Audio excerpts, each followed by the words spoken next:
क्या काम मंदिर जाना, पड़ी रहो यहाँ पे, यहीं से भजन हो जाएगा, नहीं जाने देंगे महाराज। इसलिए प्रयास करो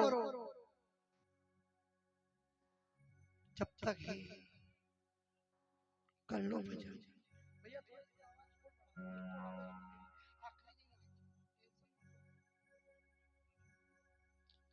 और कुछ नहीं करना, निकला है समय आपसे, धीरे धीरे निकल गया। 3 दिन का मायरा भी भर दिया, बहुत अच्छा भरा मायरा। बजाओ ताली। कन्यादान भी कर दिया, उसके लिए भी बजाओ।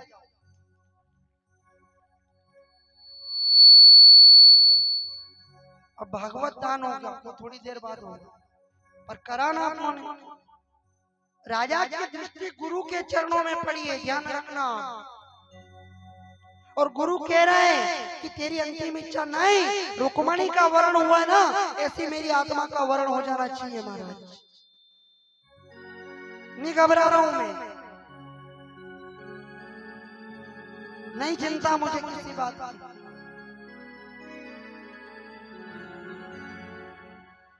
सुखदेव जी भी प्रसन्न हो गए।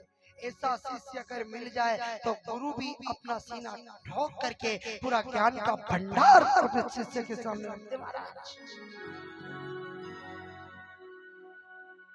पूरा शिष्य भी अगर ऐसा हो मिलेगा तो फिर गुरु भी ऐसा नहीं मिलेगा, गुरु भी वैसा ही मिलेगा।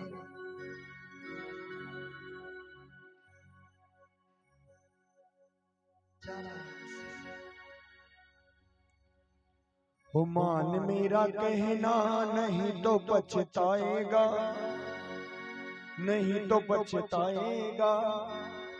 माटी का खिलौना माटी में मिल जाएगा। मान मेरा कहना, नहीं तो पछताएगा, नहीं तो पछताएगा। मिट्टी का खिलौना मिट्टी में मिल जाएगा। मान मेरा कहना, नहीं तो पछताएगा, नहीं तो पछताएगा। माटी का खिलौना माटी में मिल जाएगा।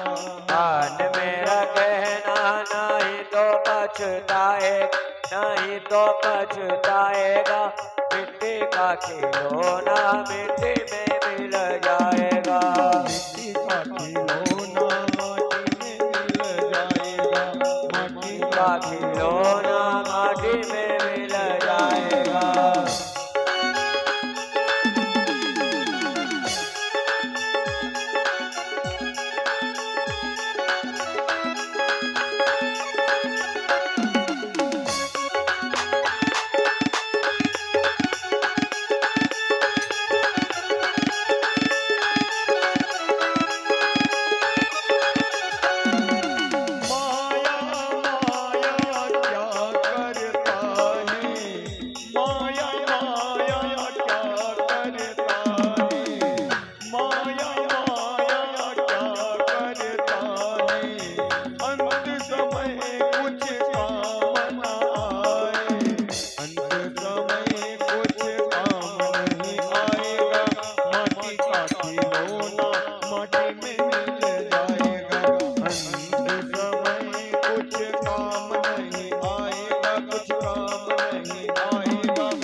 मेरा खिलौना मिट्टी में मिल जाएगा।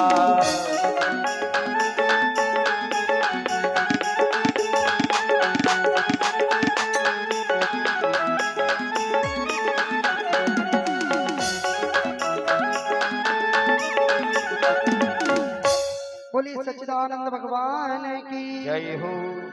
सुखदेव जी राजा परीक्षित को कहते राजन, कभी भी अपनी दौलत अपनी शोहरत का इनकार नहीं करना चाहिए, कभी भी अपनी बड़ाई नहीं करना चाहिए, कभी भी अपना मान सम्मान बिखेरना नहीं चाहिए। देखो एक कथा थी, सत्राजित नाम के राजा, सम्यंतक नाम की मणि सूर्य से प्राप्त करी, सूर्य देवता ने उस मणि को दिया, और जब वो मणि गले में लटका के घूमे, द्वारिका वालों को कहा कि तुमसे ज्यादा, तुम्हारे द्वारकाधीश से ज्यादा तो मेरे पास में है। क्यों? क्योंकि वो 60 बार सोना दिन में प्रदान करता था, इतने पैसे वाला। लोगों ने कहा कि भैया तू पैसे वाला, तेरे घर का हमको क्यों दिखा रहा? बोले कि तुम्हारे द्वारकाधीश से भी ज्यादा राजा से भी ज्यादा बड़ा मैं हूँ, तू मेरी पूजा कर। भगवान को इस बात का पता चला, द्वारिका के लोगों से भगवान ने सत्राजित से वो मणि मांगी। सत्राजित ने मना कर दिया, क्यों दूं तुझे मणि? घर आए सत्राजित ने के भाई प्रसन्नजीत ने वो मणि सत्राजित से मांगी। भैया तुम सीधे हो, भोले हो, वो द्वारकाधीश पता नहीं तुमसे कब वो मणि मांग छीन ले, इसलिए मणि मुझे दे दो। सत्राजित ने अपने भाई पर विश्वास किया और वो मणि प्रसन्नजीत को दे दी।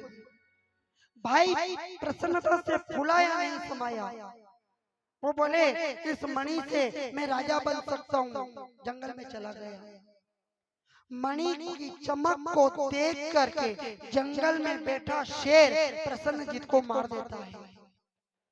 प्रसन्नजीत को मार के वो शेर उस मणि को लेके जाए, एक रीछ आता है, वो रीछ शेर से लड़के वो मणि लेकर अपनी गुफा में आ जाता है और अपनी बेटी रीछती जिसका नाम जाम्बवंती था उसको दे दिया।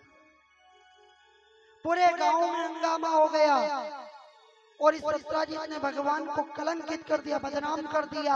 अरे द्वारकाधीश ने मेरे भाई को बंदी बना करके उससे मेरी मणि छीन ली है।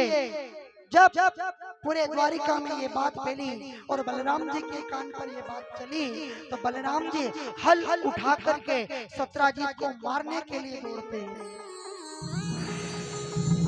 भगवान रोक देते, अरे कहाँ जा रहे हो? दाऊ भैया क्या हुआ? बोले तुझे पता नहीं? बोले नहीं तो। अरे सत्राजित ने तुम्हें कलंकित कर दिया है, तुम्हें बदनाम कर दिया है। तो बोले उसको छोड़ूंगा नहीं। अरे दाऊ भैया उसको मारोगे तो और ज्यादा कलंकित हो जाओगे कि देखो सही व्यक्ति था तो उसको मार दिया। कलंक धोने के लिए बहुत समय लगता है, ध्यान रखना। और देखो आप सभी माता नारी शक्तियों ने पूरे शरीर तत्व को क्या क्या क्या, गले में सोना, हाथ में कंगन, पाँव में पायल, माथे पर बिंदिया, कान में कुंडल, यहाँ तक कि नाक की नथनी भी डल दी। पर आंख ने क्या पसंद किया? बोलो जल्दी फटाफट, टाइम कम है। क्या पसंद किया? काजल। ये तो जल्दी उतरी जाए न, कीमत भी है, पर जिससे दुनिया देखे उसको क्या पसंद आया। और फिर साफ करो काजल को।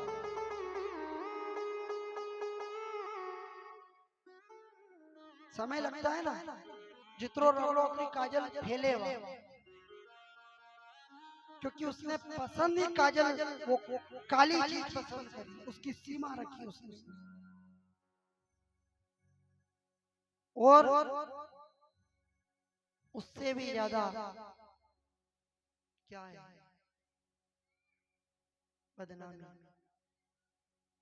किसी संत ने, किसी भक्त ने किसी गुरु से पूछा, गुरुदेव जल से पतला कौन है न कौन भूमि से भारी, जल से पतला कौन है न कौन भूमि से भारी, काजल से कारी कौन है न कौन आंगन से तेज।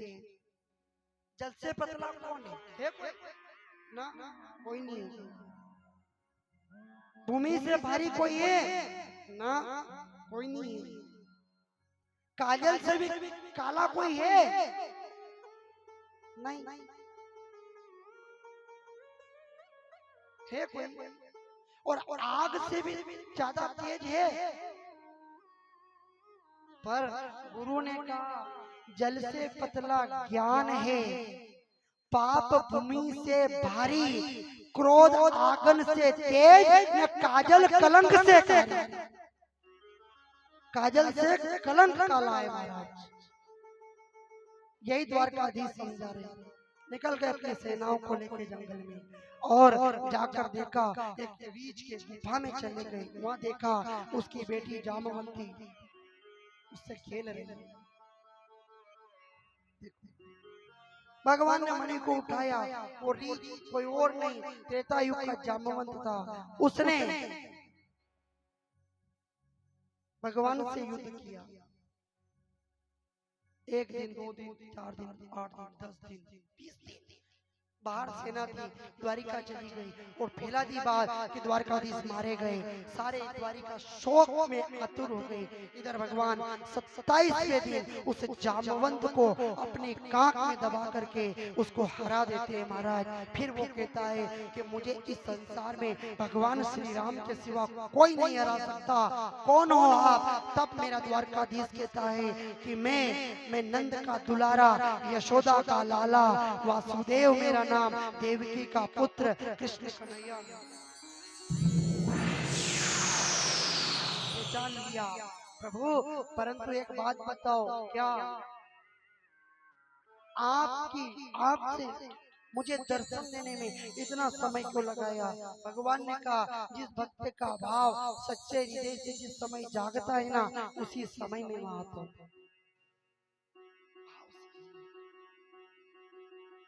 मणि के बहाने भी चले गए भगवान। और आखिरी में भगवान से जामवंत ने कहा कि प्रभु ये मणि में नहीं दे सकता, नहीं तो द्वारिकाधीश वाले तुम पर हंसेंगे। क्यों? एक रीछ को मार के लाया, एक पशु को मार करके लाए। बोले मणि नहीं ले जाऊं तो भी दुख, नहीं ले जाऊं तो भी दुख, तो करूं क्या? तब जामवंत ने कहा एक काम करो। बोले क्या? मेरी बेटी से विवाह कर लो आप, इसको कन्यादान में ये मणि दे दूंगा तो वो आपकी हो जाएगी। भगवान ने कहा बुलाओ तुम्हारी बेटी को, पहले वचन दो कि विवाह करोगे, बदलोगे नहीं। बोले वचन दिया, जाओ, नहीं बदलेंगे। भगवान ने किया। अब रीछ की बेटी अगर मनुष्य तो वे कौन? भगवान कह रहे ये रीछ जैसा मुंह। बोले अभी वचन दिए आपने, किससे विवाह करोगे? जामवंती नाम है। भगवान ने कहा मैंने वचन दिया, पर एक काम करना पड़ेगा, जब तक मैं नहीं कहूं, मैं जो कहूं वो इसको करना पड़ेगा। बोले ठीक है, क्या करना पड़ेगा? वो रिचड़ी बिटिया वाला की आप जो कहो। बोले आगे कोना में पड़ी रहूंगा वहां द्वारिका में। बोले कुछ नहीं करना है, तुमको एक सुंदर सी सुशील सी साड़ी पहन के घूंघट निकालना, और जो भी लोग तुम्हें घूंघट उठाने का कहे, चाहे वो भले रुक्मणी भी क्यों ना हो, घूंघट मत उठाना। वह कह रही अच्छा अच्छे हरम आवे आपने। बोले देवी सुंदर मुंडो में तो शर्म नहीं आती, पर अब मुंह तो रीछ जैसा है। द्वारिका वाले कहेंगे कि याज माली थी के विवाह करो वास्ते, इसलिए जो मैं कहूँ वो करना पड़ेगा। सुंदर साड़ी पहन करके वो रीछ जामवंती भगवान के सामने आई। जामवंत ने भगवान के हाथ में उस जामवंती का हाथ दे करके पानी का संस्कार करवाया और पुनः द्वारिका में आए। द्वारिका के लोग धुंधुवी नगाड़े बजाने लगे, भगवान की जय जयकार करने लगे, फूलों की वर्षा करते हैं। बलराम जी को खुशी का ठिकाना मिला, रुक्मणी को सजा करके द्वार पर खड़ी है। उधर वसुदेव देवकी सभी द्वार पर भगवान के स्वागत के लिए खड़े हैं। भगवान पहले उतर जाते हैं धीरे से, घूंघट में वो जामवंती है उसको सामने खड़े कर दे। ये रुक्मणी जैसे भगवान की आरती करे, वो जामवंती भगवान के वाम भाग में खड़ी हो जाती है।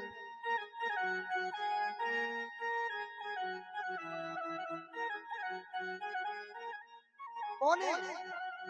भगवान कहने लगे दाऊ भैया पहली तो वहां ना दूसरी आ। बलराम जी को क्रोध आया, क्यों तेने कोई भी काम बचपन से लगा के अभी तक सही नहीं किया, पर विवाह तो ढंग से कर, उसको तो व्यवस्थित कर। रुक्मणी को लाया, 3.5 करोड़ राजाओं का सिर फोड़ना पड़ा और अब इसको ले आया। रुक्मणी जी ने कहा बलराम जी से कि दादा आप चिंता मत करो, ये जो भी द्वारकाधीश करते हैं इसके पीछे कोई कोई कारण होता होगा, भला है बुरा है कैसा भी है, पर ये मेरा पति है महाराज। बलराम जी का तो खुश है, कुछ जो भी करे।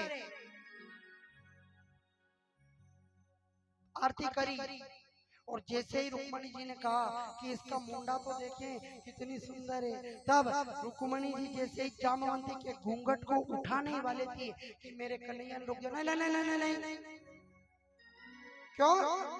बोले देवी नजर लग जाएगी। इसके क्या की नजर लगे? आपको तो मुंडो भालू जैसे, बोले इसकी नजर लग जाए, मालूम किसी को भी नहीं है कि ये रीछ की बेटी से विवाह करके आए। रुक्मणी जी का क्यों? बोले कि चांद भी शर्मा जाए ऐसा इसका स्वरूप है महाराज, वो चांद भी शर्मा जाए।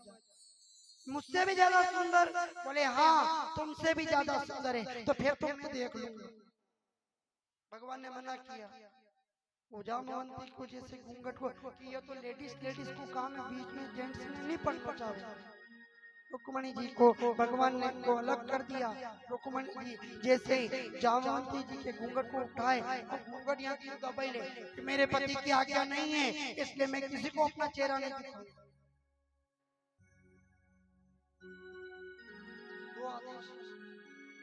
नजर लग जाए, नजर लग जाए। बोले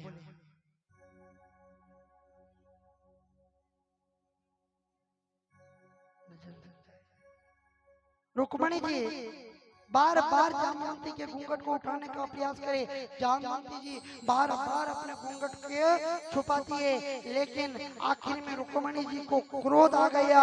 अरे द्वारकाधीश ये बार बार मुझे अपना मुखमंडल के दर्शन नहीं करवा रही है, आप एक बार और बोलो। मना कर दिया, जामवंती ने मना किया। उस समय रुक्मणी जी ने हाथ में जल लेकर के जामवंती जी को श्राप दिया कि जा, तुझे अपने रूप का इतना अहंकार है, अपने रूप का इतना गुमान है, तो मैं तुम्हें श्राप देती हूँ कि तेरा स्वरूप मेरे जैसा हो जाए।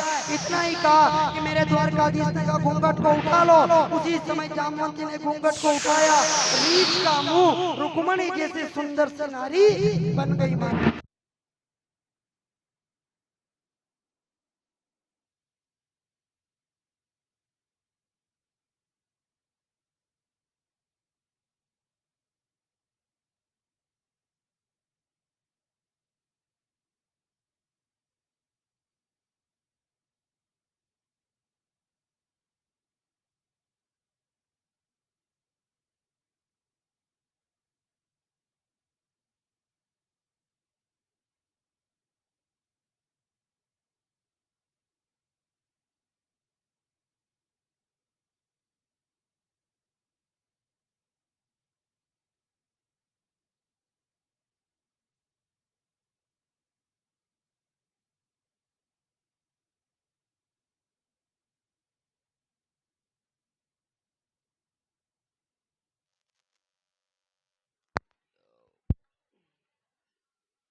बोले सच्चिदानंद भगवान की। श्राप में भी वरदान है। ये घूंघट की बात है और आजकल घूंघट छोड़ दिया, छोड़ियो तो छोड़ियो, शर्म भी छोड़ दी। घूंघट में बहू अगर अपने ससुराल जाती तो वहां भी उस बहू को अखंड सौभाग्यवती का आशीर्वाद मिलता, लेकिन जिस दिन से ये घूंघट प्रथा छूटी है महाराज, आंखों मुंडो ब्याह में दिखाई देगी, स्टेज पे बिठे नहीं। आशीर्वाद समारोह लगाया है ना, उसमें सब फिर बाद में घूंघट निकल कई काम को घूंघट की आड़ में भी जामवंती का मुंह रुक्मणी जैसा हो गया। ऐसे भगवान ने जामवंती को अपने घर में प्रवेश किया। सत्यजीत को जाके मणि प्रदान करी। सत्यजीत की बेटी थी सत्यभामा, उसने कहा कि छोरो मारे बाप के घर आने डरे दे, मतलब ये बड़ा वीर पुरुष है, विवाह करे तो इसी से करे। तो वहां पे भगवान से कहा कि प्रभु मैं आपसे विवाह करना चाहती। तो भगवान ने कहा तारो बाप अतरो खतरनाक पड़े तो बेटी का वो गया नहीं विवाह करो तो तुम्हारे घरे खड़ा हो, अभी आत्महत्या करो। भगवान ने कहा कि यहाँ फिर कलंक लग जाएगा। सत्यभामा से पाणी ग्रहण संस्कार किया और विवाह करके भगवान पुनः घर आए। इस तरह से भगवान ने कालिंदी से विवाह किया, मित्रवंदिता से विवाह किया, सत्यभामा से विवाह किया, रुक्मणी से विवाह किया। ऐसे 8 रानियों से विवाह भगवान ने संपन्न किए। महाराज भौमासुर नाम के असुर को मार करके वहां से 16,000 कन्याओं को मुक्त किया। उन कन्याओं ने कहा कि अब जाएं तो कहाँ जाएं, क्योंकि संसार हमें अपनाएंगे नहीं। दुनिया वाले कहेंगे ये कहा ये इसका हरण करके ले गया था भौमासुर। अगर दुनिया वाले समाज हमें नहीं अपनाएंगे महाराज, और अगर हम बाहर समाज में नहीं गए तो फिर हम गलत रास्ते पे चले जाएंगे, और गलत रास्ते पे गए तो हमारी संतान जो होगी वो वर्ण संकर नाम से होगी, जो इस संसार में फिर असुरों का भाव ग्रहण कर लेगी महाराज। वो कन्या के और देखो बात भी सही है, अपनी बेटी बिना बताए खाली माँ को पता रहे ने मामा के घर चली जाए। बोलो आप।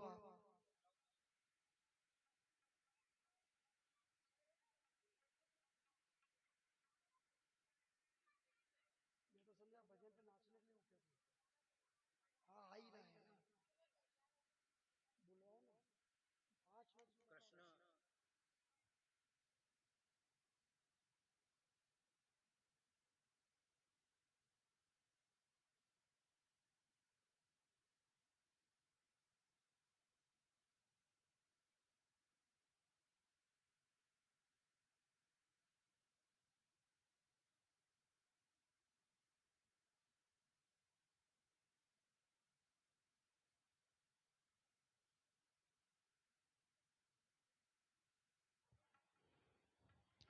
बोली सच्चिदानंद भगवान की।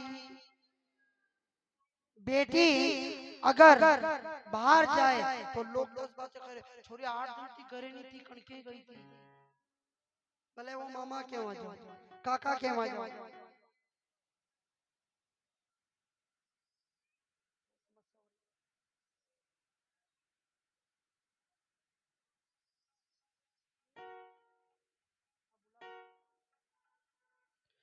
इस तरह से भगवान ने कहा दुनिया में जिसका कोई नहीं होगा उसका मेरा द्वारका सारी कन्याओं को ले आया, परिवार हरा भरा हुआ महाराज। अंततः में सत्यभामा को अहंकार हुआ, भगवान ने उसके अहंकार का नाश किया। और इधर एक दिन भगवान अपनी द्वारिका में बैठे थे, अपने मित्र सखा की याद आई सुदामा। देखो लोग सुदामा को गरीब मानते हैं, बहुत सारी कथाओं में सुना भी है कि सुदामा को गरीब मानते हैं। आप लोग सुदामा को गरीब मानोगे क्या? सुदामा दीनहीन था, वो गरीब नहीं था। क्यों? क्योंकि पैसे वाले अमीर हो सकते हैं, पर मेरा सुदामा अमीरों का भी अमीर था। क्यों? उसके पास में राम नाम का खजाना था। एक वक्त का भोजन नहीं मिलता, एक वक्त में पानी पी करके अपने अपनी अपनी भूख शांत करता, अपने परिवार की भरण पोषण करे, 5 गांव को मांगे, मर्यादा नहीं छोड़े और भगवान का सुमिरन करे, भगवान का नाम ले महाराज। ऐसा ब्राह्मण सुदामा, ऐसा भक्त कौन होगा? और इधर द्वारकाधीश कह रहे कि सुदामा मेरा मित्र है, उधर सुदामा कहता है कि द्वारकाधीश मेरा मित्र है। उसको बोला कि अपने मित्र के पास जाओ, थोड़ा बहुत धन दे देंगे, थोड़ी बहुत कुछ पैसा दे देंगे। सुदामा ने कहा कि द्वारकाधीश मेरा मित्र भी है और द्वारकाधीश मेरा भगवान भी है और मैं भक्त भी हूँ और उसका सखा भी हूँ। मांगने का काम मैं नहीं करता, हम नहीं मांगते। इधर रुक्मणी जी कह रहे उनको आप भंडार भर दो, भगवान के एक कदम तो चले, पगला आज तो सही मेरे पास दौड़ता हुआ। उधर उसकी पत्नी सुशीला कह रही कि एक बार मिल के आ जाओ, ऐसे ही चले जाओ। पर मिलने जाओ, मित्र के पास जाओ तो खाली हाथ नहीं जाते, गुरु के पास जाओ तो खाली हाथ नहीं जाते, सत्संग में जाओ तो खाली हाथ नहीं जाते, मंदिर में जाओ तो खाली हाथ नहीं जाते। अब वहां कैसे जाऊं? बोले कि एक काम करो, आप रुको। सुशीला गई, 5 घर से 3 मुट्ठी तंदूर चावल मिले जो टूटे टूटे थे। सुशीला ने फटे हुए कपड़े में 3 मुट्ठी तंदूर को बांधा और बांध करके सुदामा को कहा कि जाइए द्वारकाधीश से मिल करके आइए, अगर वो कुछ मांगे तो ये पोटली उनको दे देना, वो सब समझ जाएगा।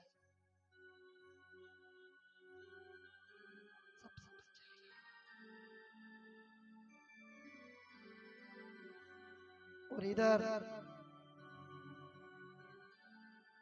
जैसे ही सुदामा अपनी सोनितपुर नाम की नगरी से बाहर निकला, सुनना ध्यान से, जैसे ही सुदामा अपनी नगरी से बाहर निकला कि महाराज उधर द्वारकाधीश ने कह दिया दीप जलाओ, मंगल गीत गाओ, नगाड़े बजाओ, शहनाई बजाओ, नाच गान करो। रुक्मणी जी ने पूछा हुआ क्या? कि देवी आज मेरे बचपन का मित्र, मेरा सखा मुझसे मिलने के लिए चला आ रहा है, उसके स्वागत के लिए तत्पर खड़े रहो। रुक्मणी जी ने कहा आप खड़े रहोगे वहां जाके, लोग क्या कहेंगे? भगवान ने कहा कि लोगों को भी बता दूंगा कि मित्र कैसा होता है। और आजकल के मित्र कौन से? पैसा है तो आपका मित्र है। और कहा है ध्यान रखना हो कि फूलों से कांटे अच्छे हैं जो दामन को थाम लेते। जो पैसों से दोस्ती करते ना मित्रता, फूलों से कांटे अच्छे हैं जो दामन थाम लेते, और ऐसे दोस्त से वो दुश्मन अच्छे जो जल करके नाम लेते। तो कम से कम अपना नाम तो ले, पैसे के यारी नहीं बनाना महाराज। आप गरीब हो ना तो अपना मित्र, और यहाँ पर इसके सामने, इसकी नजर में किसी गरीब की कीमत उस सोने के टुकड़े जैसी कम नहीं होती महाराज। ये तो सबको अपना आता है, इसका तो काम ही है कि कौन अमीर कौन गरीब कौन, ये नहीं, ये तो एक ही अमीरता देखता है कि सबको समान देखिए, भाव अच्छा है, भाव है तो भाव से बेड़ा। और घबराना मत, कहा है किसी ने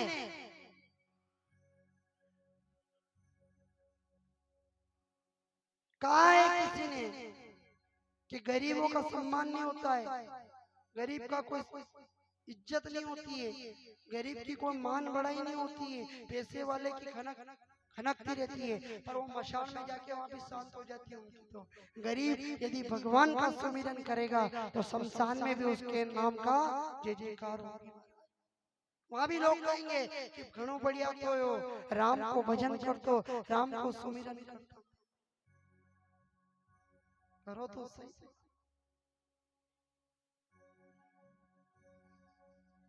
ऐसी मित्रता रखो। आज सुदामा आया, और सुदामा जैसे योग माया के प्रभाव से भगवान की आज्ञा से सुदामा को द्वारिका के बाहर खड़ा कर दिया। और इधर किसी से पूछा कि भैया ये कौन सा नगर है? बोले ये द्वारकाधीश है। कि मुझे एक दिन में ऐसी क्या मालूम था कि द्वारिका इतनी नजदीक है मेरे गांव से कि तुम रोज आया करते थे। सुदामा अपने भवन द्वारिका के अंदर प्रवेश करे और कहे, वारे कन्हैया मोहन तेरी गली में किसी चीज की कमी है, जिधर देखो उधर हर ओर तू ही तू है, तू ही तू है। द्वार पे गए, लोगों से पूछा कि भैया द्वारकाधीश का महल कहाँ है? सीधा सब चले जाओ। जब गए द्वारपालों ने रोक दिया। क्यों? कपड़े फटे थे, सिर पर पगड़ी नहीं थी, हाथ में लकड़ी थी। बताओ, भगवान के मित्र हो तुम? हाँ। अब देखो आपके गांव में कोई अच्छा बढ़िया साहूकार हो, पटेल हो, न उसके पास गरीब चला जाए, लेकिन आपका कोई मित्र था नहीं बचपन का, तो वो भी शर्माएगा। हाथ तो था पहला, अब जमानो बदली गयो, जमाना आई रो। लेकिन मेरे द्वारकाधीश को देखो, जैसे कान पर खबर पड़ी कि सुदामा जैसा मित्र उससे मिलने आया, तो उसी समय भगवान नंगे पैरी अपने मित्र को मिलने के लिए दौड़ लगा देते हैं। देखो देखो ये गरीबी कहा, कृष्ण के दर पे विश्वास करके आया हो। मेरे बचपन का यार है मेरा शाम, यही सोच कर मैं आस करके आया हूँ। अरे द्वारपालो कन्हैया से कह दो कि दर पे सुदामा करीब आ गया है, कि दर पे सुदामा करीब आ गया है। अरे द्वारपालो कन्हैया से कह दो कि दर पे सुदामा करीब आ गया है, दर पे सुदामा करीब आ गया है।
करके कह दो मिलने सखावत नसीब आ गया है, मिलने सखावत नसीब आ गया है।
शिरादे शिरादे शिरादे शिरादे फिर राधे न सर पे है पगड़ी न तन पे है जामा, न सर पे है पगड़ी न तन पे है जामा, मिलने सखावत नसीब आ गया है, मिलने सखावत नसीब आ गया है। मिलने सखावत नसीब आ गया है।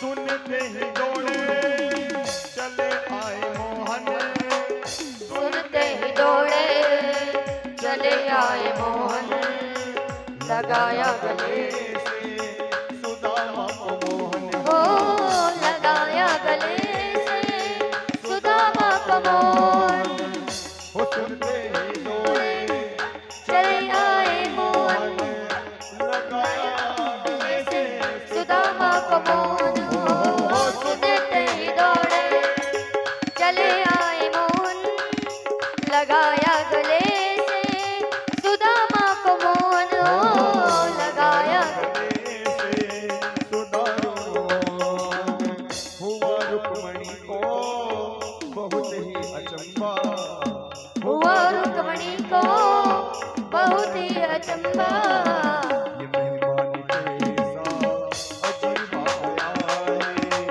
मेहमान कैसा अजीब आ गया है, अरे द्वार वालों ओ कन्हैया से कह दो ओ मिलने सखावत नसीब आ गया है, मिलने सखावत बोलिए नसीब आ सच्चिदानंद गया है। भगवान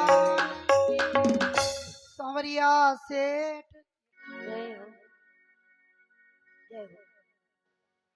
फिर राधे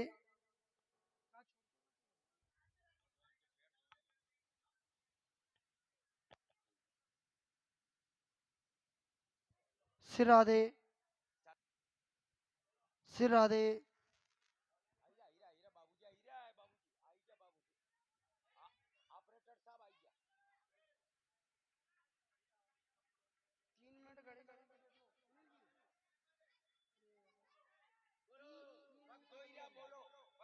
सिर राधे बोले सच्चिदानंद भगवान की।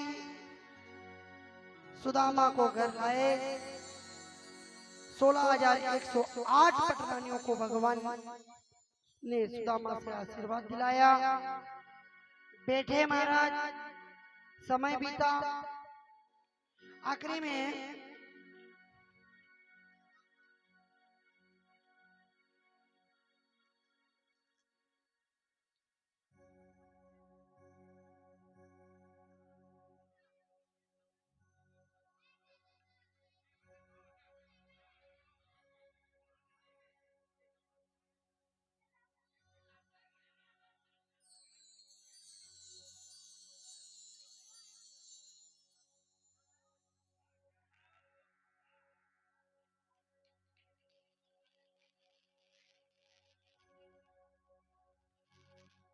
देखो के तो कल्याण के यो कलना पे इधर से उधर चले, ठीक है। 3 मुट्ठी चावल सुदामा ले गए। क्या ले गए? किसके पास? 3 मुट्ठी चावल। अब वो तो द्वारिकाधीश के पास ले गए, पर हमें भी 3 मुट्ठी चावल लेकर के जाना है। कहाँ? भगवान के पास। वो तंदूर ले गए और हमें पहली मुट्ठी अपना धन, दूसरी मुट्ठी में अपनी बुद्धि और तीसरी मुट्ठी में अपना मन, तीनों ले गए। वह भी वही किया उसने। और देखा, पहले मना किया सुदामा ने कि राजभोग खाने वाला, 56 भोग खाने वाला ये अपने तंदूर को क्या ग्रहण करेगा महाराज, विचार किया। लेकिन